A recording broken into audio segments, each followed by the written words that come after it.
اللہ ان سے محبت کرتا ہے، وہ اللہ سے محبت کرتے ہیں قرآن پاک میں۔ پھر قرآن پاک میں یہ بھی ہے کہ بے شک اللہ سے مومنین ہی شدت سے محبت کرتے ہیں۔ حضرت سمنون المحب، اللہ کے دوست دنیا اور آخرت کی بازی لے گئے، یعنی دنیا کی یہ کہ اللہ ان کے ساتھ ہے، آخرت یہ ہے کہ وہ اللہ کے ساتھ ہے۔ ہر چیز کی محبت کو زوال ہے، ہر محبت کو زوال ہے سوائے اللہ کی محبت، اس کو کوئی زوال نہیں ہے۔ اب جب قرآن پاک میں یہ آیت کئی دفعہ ہم نے اس کا ذکر ہوا، وَمَا خَلَقْتُ الْجِنَّ وَالْإِنسَ إِلَّا لِيَعْبُدُونَ، ہم نے جن و انس کو اپنی عبادت، معرفت یعنی پہچان کے لیے پیدا کی۔ اب وہ معرفت ہوتی ہے، پہچان، عبادت کا جو بنیادی مقصد ہے وہ بھی اللہ کی پہچان اور اس کی معرفت ہے۔ لیکن یہ کتنا ایک لفظ ہے معرفت، ہم لکھ دیتے ہیں کہ معرفت فلانے فلانے فلاں شخص کو ملے، لفظ تو لکھ دیا معرفت، کیئر آف جسے کہتے ہیں، لیکن یہاں معرفت جو ہے، جو اللہ یہ کہہ رہا ہے کہ ہم نے تمہیں پیدا کیوں کیا ہے بنیادی طور پر، چونکہ تم نے عہد کیا تھا، تم نے کہا تھا میں تمہارا رب ہوں۔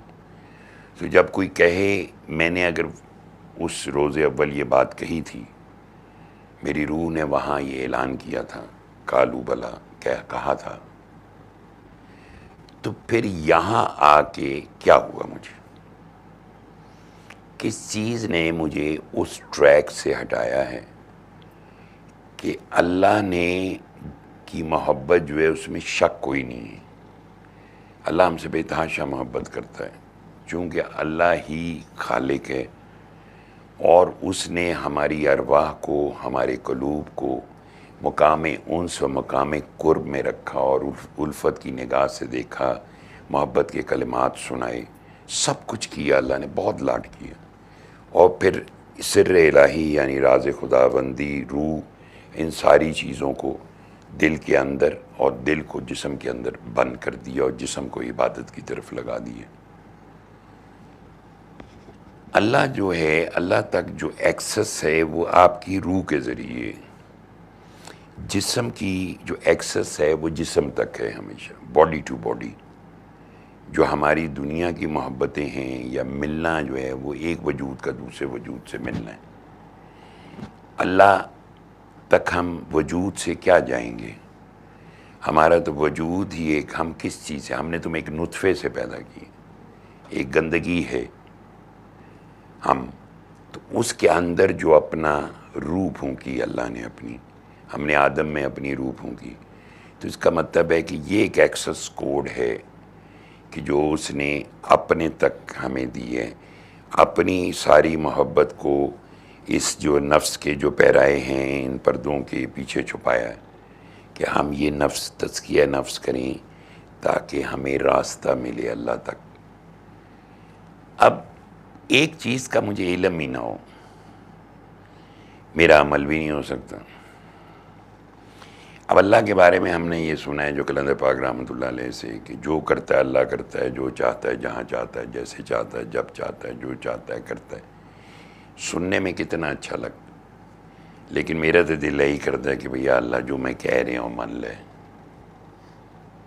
وینج کر دے۔ یہ آج کل لوگ بڑے خراب ہیں، انہوں مار ہی دے، اسی قسم کی باتیں ہم سوچتے ہیں نا۔ تو ہمارے پاس ایک علم تو آیا کلندر پاک سے، لیکن اس علم کا ہمارے پہ کوئی حال داری نہیں ہوا۔ ایک ہوتا ہے کسی چیز کا آپ کے اوپر طاری ہو جانا، جیسے اسم اعظم اللہ کا کوئی نام اللہ کسی اپنے دوست کو عطا کرے، وہ اس پہ طاری ہو جائے، حال طاری ہو جائے۔ حال اصل چیز ہوتی ہے، یعنی جس جگہ آپ رہ رہے ہوتے ہو، جس خیال میں آپ رہ رہے ہوتے ہو، وہ آپ کا حال ہوتا ہے۔ آپ بے چین ہو، بے سکون ہو، بدلہ لینا چاہتے ہو، بغض رکھتے ہو، نفرت کرتے ہو، غصہ کرتے ہو، آپ کا یہ حال ہے۔ اس حال میں اگر آپ کی روح قبض ہو جائے تو آپ اللہ سے تو نہیں ملنا چاہتے تھے نا، تو اللہ نے کہا جو ہم سے نہیں ملنا چاہتا، ہم اس سے ملنا نہیں چاہتے، ہم نہیں ملیں گے۔ تو ہم سے ملنا ہی نہیں چاہتے تھے. تمہارا تو حال ہی یہی تھا. تمہارے حال سے تمہارا مقام ہوگا تعین. جس حال میں تم رہ رہے تھے، دوزخ میں رہ رہے تھے نا، تو چلو وہی تمہارا مقام ہے. جاؤ قید کر دیے جاؤ، سجین میں قید کر دیے جاؤ گے.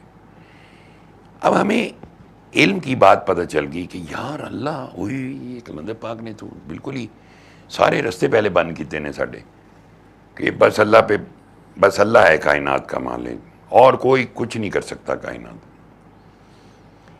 یہ ہمیں ملی علمی معرفت کہ یار اللہ تو مالک ہے، اتھارٹی ہے، یہ علمی ہوگی.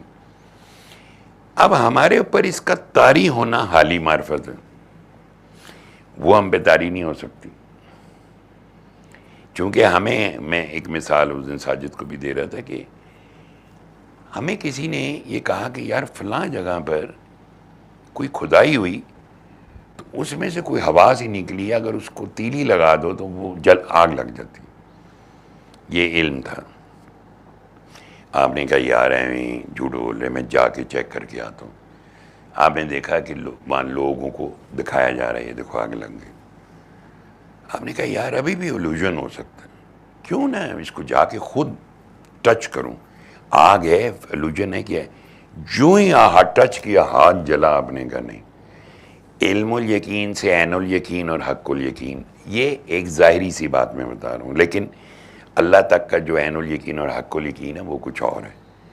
یعنی آپ کو علم ہو گیا، اب آپ اس کی تلاش میں جاتے ہو. تلاش میں جانے کے لیے نا تزکیہ نفس ہے، نفس کا ایک مجاہدہ ہے اس کو کنٹرول کرنے کے لیے. جب یہ آپ اس کا تزکیہ کر لیتے ہو، پھر آپ کے دل کی آنکھ کھلتی ہے. جب دل کی آنکھ کھلتی ہے، اس سے اس کا مشاہدہ ہوتا ہے. اس مشاہدے کے ہوتے ہی بندہ فنا ہو جاتا ہے. منہ تو قبل انت منہ تو